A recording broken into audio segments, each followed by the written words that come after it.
Good evening and welcome to the Business Day. I'm Andrea Chisholm. The Tourism Minister Edmund Bartlett says the tourism industry has proven resilient after the passage of Hurricane Beryl. Mr. Bartlett says more than 50,000 tourists visited Jamaica in the hurricane's aftermath.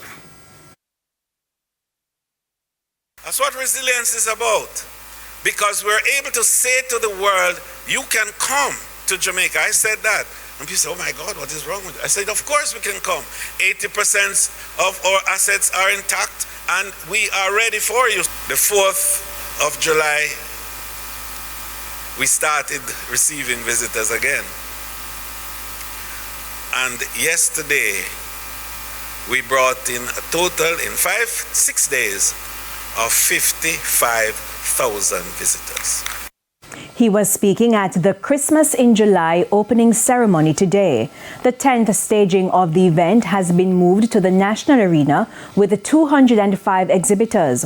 105 are new participants. Mr. Bartlett says in 2023, more than $25 million worth of business was done at the Expo. Christmas in July provides an opportunity for businesses to display locally made gift and craft items, providing the chance for orders before Christmas. The lower house has approved amendments to the Income Tax Act to provide incentives for Jamaicans who install renewable energy solutions at home. Finance Minister Dr. Nigel Clark says the legislation seeks to give an income tax credit to persons who install solar photovoltaic systems at their primary places of residence. The bill makes provisions for, among other things, an income tax credit at the rate of 30% of the acquisition and installation cost of the solar photovoltaic system for the taxpayer's primary residence up to a maximum cost of $4 million. This means that the maximum credit an individual will be allowed to claim is $1.2 million. This measure shall apply to solar photovoltaic systems acquired and installed on or after the 1st of January 2023, i.e. for the year of assessment 2023. The value of the income tax credit will be applied to the acquisition and installation price of the solar photovoltaic system and will be claimable in the year the system is installed.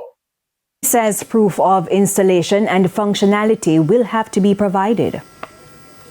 Income tax credit will be used by the taxpayer to offset their total income tax liability equal to the total value of the credit received. The credit would be non-refundable, i.e. if the total value of the credit exceeds the total taxpayer's liability, the taxpayer would not receive a cash refund. A carry-forward provision is included to allow the individual to apply the unused portion of the credit to future tax years. The amount of credit applied will be restricted to a maximum of 50% of income tax payable by the taxpayer in the assessed year, with the remaining amount being carried forward and applied to the future tax year. He says this should help the country to get to the target of 50% renewable energy use in power generation by 2030. Foreign exchange trading resumes or ended today with banks and cambios selling the American dollar for an average $157.48. The Canadian dollar is being sold for $115.41.